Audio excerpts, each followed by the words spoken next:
welcome back and welcome to my new studio. What do you think? Covered in red, covered in red. I'm born with a curse that rots me to shreds. Covered in red, covered in red. If all you see is beauty, you'll never see me dead. And here to introduce my new to me car, my 2014 Chevy Spark with a 5-speed manual transmission and 88 earth-shattering horsepower. It is my new fuel-efficient way to get to work, but we are going to spice it up, and we're going to do it in a way you may be familiar with. We're going to be doing Arctic Camo. If you've not already seen my tracker, go watch that video. It's got a cool paint job on there too, and I did it with Bristolium Turbo spray cans. But today, we're going to be using a different type of spray can. We're going to be using Plasti-Dip. I've covered this on my channel before and used it with other projects, and I'm going to be showing you a little bit different way to use it today in freehanding camo blocks. Let's dig into it. So as I mentioned, we're going to be using Plasti-Dip. Now, Plasti-Dip is a rubberized coating. You can get it in an aerosol or by the gallon. Here we're using the aerosol cans. I've got black, gray, and vintage gold. We're going to be putting it here on my 2014 Chevy Spark. We're going to start off by blacking out the grill, and I'm going to do this to show you some of the basic techniques we're going to be using, and just because it's something I want to do in addition to this camo. We're going to start by creating a border around the area, and we're going to stay about 1 inch off of what we actually want to Plasti-Dip. So I'm going to create a border around the grill here, and then where I want the actual Plasti-Dip to be crisp, I'm going to put a nice tight tape line that's going to join these two grill pieces and make it one largemouth grill here. And these are the two important pieces of tape here on the front.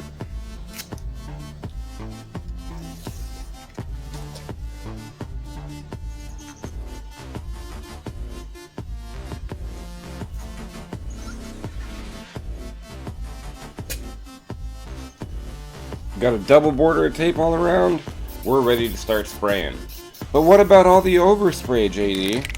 How are we going to get rid of that? Just wait, we're going to get there, you'll see.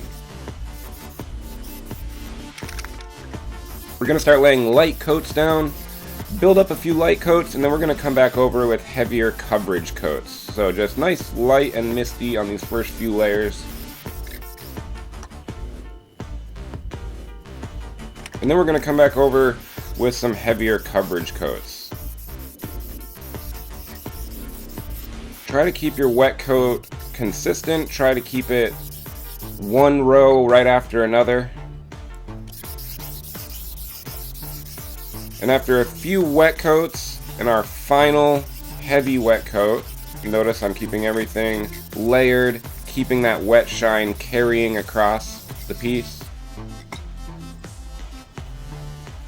And while the Plasti-Dip is still wet, we're going to peel the two lines that we want to be crisp. If we wait for it to dry, this is not going to break cleanly like this. So we took off our two tight tape lines, and we're going to leave the rest to dry. So now that I've got the grill done, and you understand some of the basics on how the product works and the techniques we're going to be using, let's dig into the actual camo blocks themselves. Basically just going to be free-handing all of the camo blocks here. This is the most time-intensive part of the process.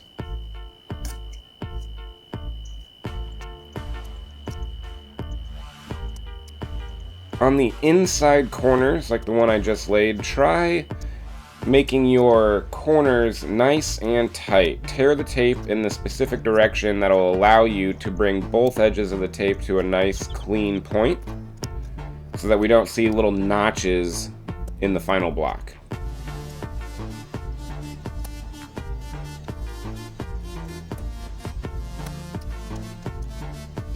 We're going to carry on laying out these freehand blocks.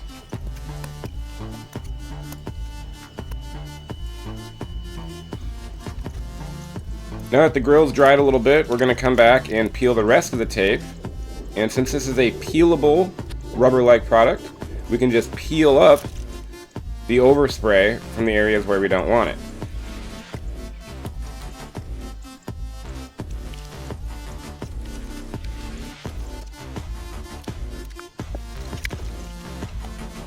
Notice here on the emblem, I used a plastic scraper to start the peeling in the middle of the emblem, and then just peel it off the rest. And then we're going to come back with a dry microfiber rag and simply wipe away the excess overspray that's on the rest of the body.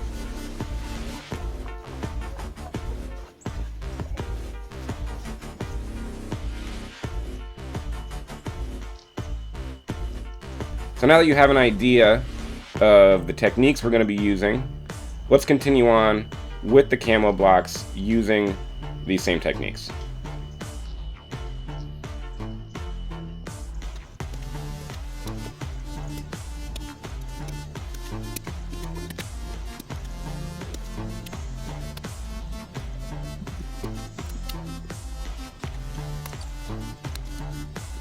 Here we've got everything masked off for our first initial color, which is going to be black in this case. Try to keep an eye on the spacing of your blocks, and keep in mind that we're going to be adding more blocks of different colors, and to leave room for those as well.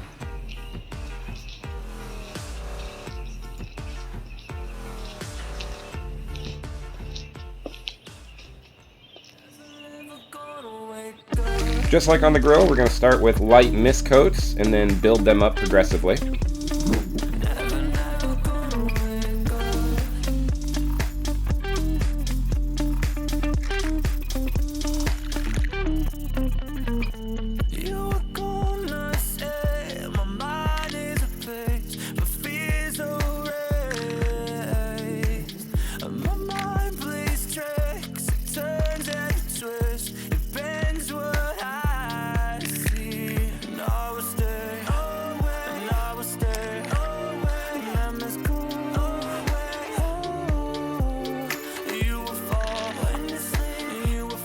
We're not going for full coverage on these first few coats.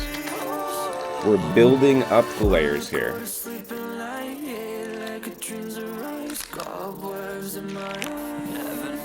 We'll come back in with our full coverage coats and apply a few of those.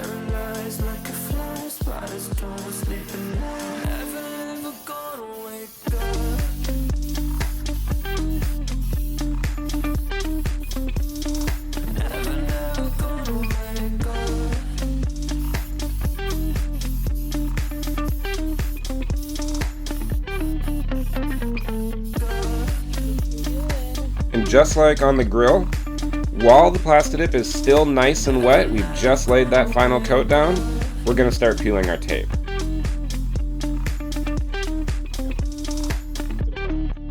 If the tape line becomes too dry by the time you start to peel it and begins to lift the Plasti-Dip, stop and re-wet the block with another layer to re-wet the Plasti-Dip, and then we can peel it off cleanly.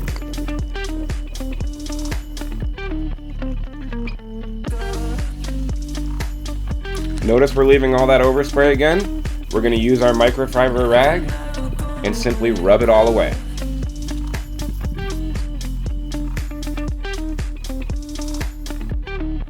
Be careful not to catch the edges that you just laid down of the actual camo blocks.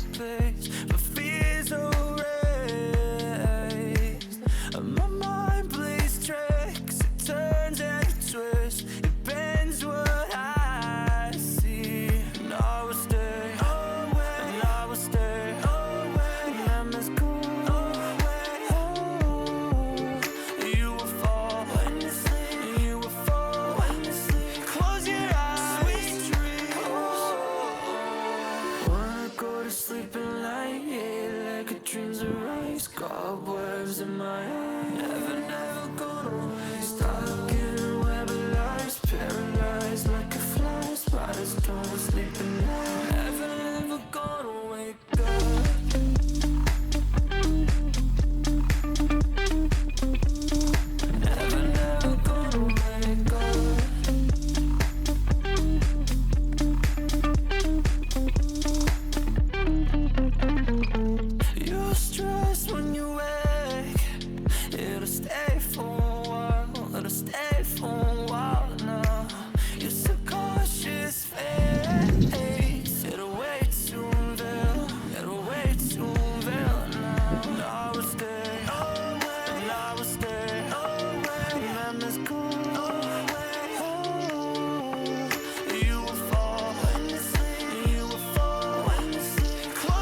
Next up, it's time to begin with our next color. In this case, it's going to be gray. Very medium battleship gray.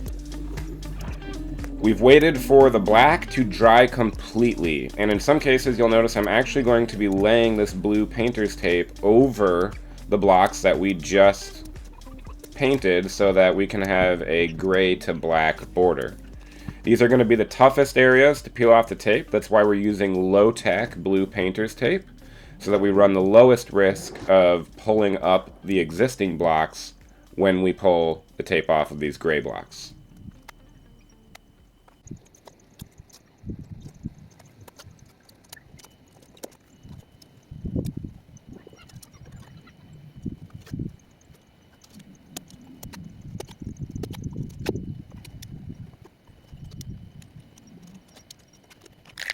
Again, start with light coats and build up from there. Here I'm also using a flat edge just to try and prevent getting the overspray on the blocks and the grill that we've already dipped. While it's pretty easy to remove the overspray from the glossy body color, it is not very easy to remove the overspray from the blocks that we've already put down. Keep this in mind and watch out for your overspray.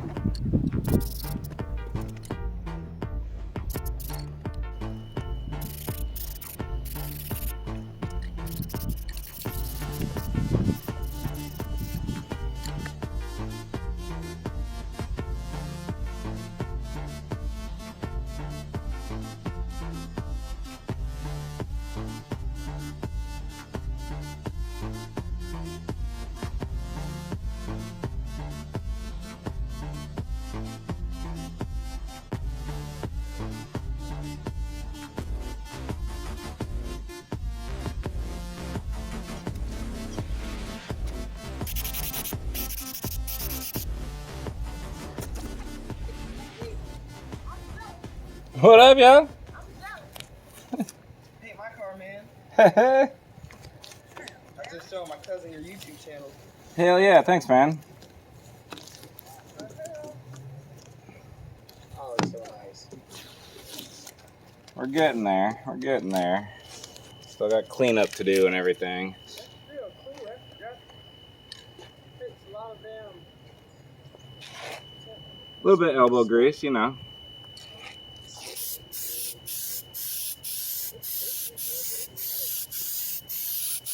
Different. You're gonna have two different cars that everybody else don't have. All right. Right, maybe you can advertise it then. Yeah, our Corvette for us, please. She over there trying to watch. You trying to get your truck on? Can you paint the Corvette for us? What do you want the Corvette done like? Like this one? Like this?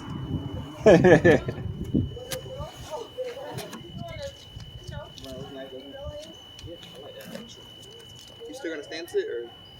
Yeah, eventually.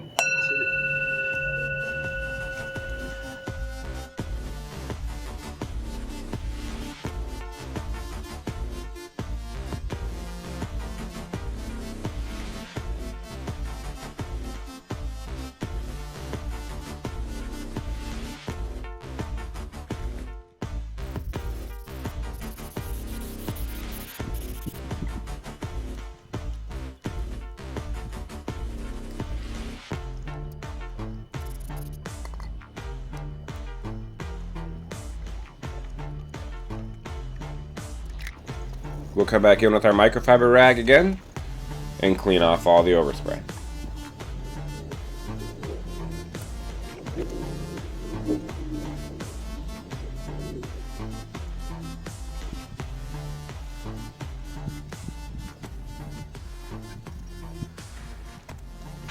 Alright guys, this is actually where I need your help.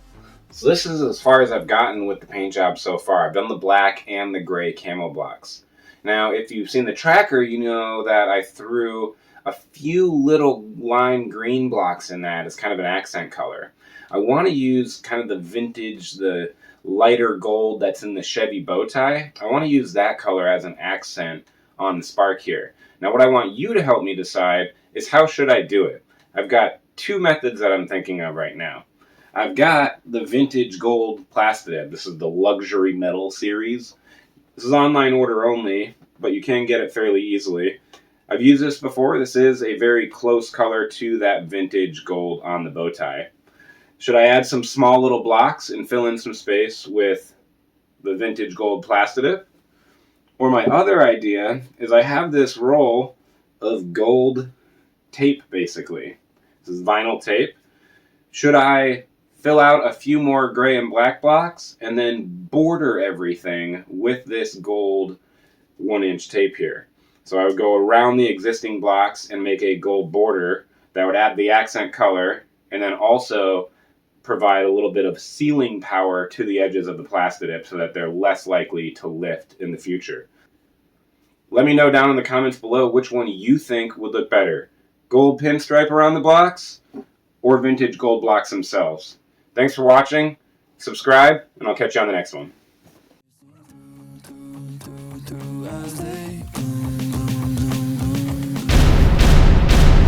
Raise the sharp flowers as they